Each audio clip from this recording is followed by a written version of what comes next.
Mag-harvest ng avocado, guys. Grabe. Kasi papakita ko sa inyo kung gaano karaming avocado ang kinuha sa isang puno lang. Grabe. Next year, for sure, sobrang dami. Ayun. Mag-aakyat sila ng avocado at ako'y tagatingin. Ako yung look up daw ng mga avocado na nalalaglag. Okay? Yun.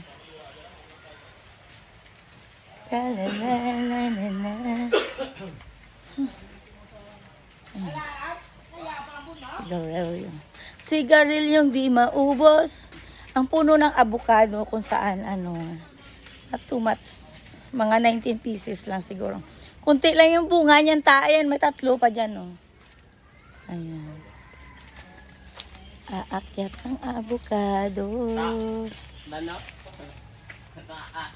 Dana na ba? Gurang ng danet. Ayan. Next year, marami kaming avocado. 2 or 3 ng puno. Grabe, no? Okay na yan. Bibenta namin. Ay, di pala siya. Di pagbutang dyan. Dali ramadura dyan, no? Yan, dyan lang. Daan. Hindi ran. Kidi man lang ran.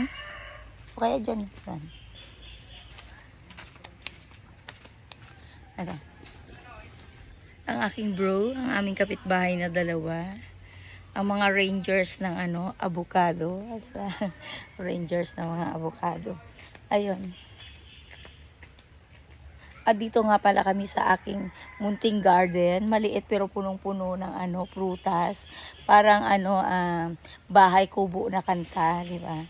Hitik sa bunga, hitik sa sa kayamanan. Tingnan mo ayan o, tignan mo guys, ayan o, nakabitay na avocado. Na madali mo siyang makuha. Ayan.